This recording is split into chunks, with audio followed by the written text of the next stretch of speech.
Let's go to Baltimore, Maryland. You're on. Yes, I'd just like to get down to the average person in Britain. What chance is a young person coming out of, say, I'll just use an American example, say a secondary high school, have of learning a trade and earning a decent living, so maybe in the future he can support a family and so on, just, to live comfortably? That's my only question. As to, before Mrs. Thatcher's been in office and after. Thank you. I wouldn't like to say that the chances of such a person have been greatly reduced by Thatcher, because it's been a notorious thing in Britain that where you're born and to whom makes too much difference to your life chance. And that's been a criticism of our country for a long time. I wouldn't say Thatcher made it any better. And it's very noticeable that the 3.5 million or so people currently unemployed, which is to say roughly 11 to 12% of the workforce, are either people who are from aging industries which nobody knows what to do about, or from the school-leaving bracket. That's to say, either people who will never work again, or people who've never had a job yet. And those are the two things that make it such a depressing problem. It's not a seasonal or cyclical unemployment, you see. It's becoming a permanent, workless underclass. And that was Labour's big attempted theme in the campaign, and though it didn't work, it won't go away as a question. Jeremy? It's certainly tough on people in such a situation. If they're living in London and the southeast, they can probably get employment. They're going to face many more difficulties in finding somewhere that they can afford to live.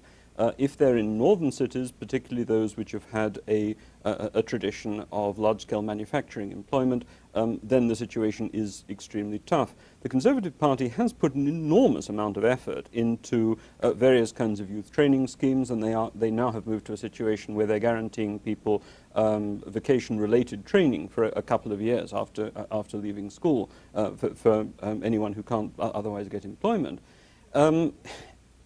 What does one do? Say more effort is to be put into that? It's a mighty difficult situation. I mean, just because one is faced in such people with competition, certainly in many of their traditional forms of employment that they might have looked to, with the developing economies who, in many cases, have moved into just those areas where, in the previous generation, these young people would have been employed. It's more of a problem if you're a government that believes that unemployment is a good thing, because it can be used to discipline the trade unions and the wage earners, and therefore that the threat of the dole queue will discipline the labour market, and uses that as the main instrument of disciplining the labour market. That's not a government saying, what do we do about unemployment? That's a government saying, we want enough unemployment to be able to do this. Do you think that if Mrs. Thatcher could, she would not have produced for this election a really radical decline in unemployment figures? I'll take the corollary and say that yes, they tried for the election, to use your own words, to bring the figures down, mainly by creative bookkeeping. But I will say that the original creation of unemployment was in large measure conscious and deliberate. Yes, it was the means by which they did something you were just praising, which was bring the trade unions under control. I'd like to add one other thing. 3 blacks were elected to Parliament. I understand this is a first. I was just about to say, and it's even worse if you're young and black, much higher chance of getting unemployed. Yeah, it's not a first historically, because there were a couple of Indians in the 20s, including a man called Behram Saklatvala, who, as well as being the first Indian and the first Parsi, was also the first communist ever elected to the British House of Commons. Other than that, this is a first, yes, all Labour, I think all in London. Yes, that's right. The Tories can claim to have had the first Jewish Prime Minister, the first bachelor Prime Minister, and the first female Prime Minister.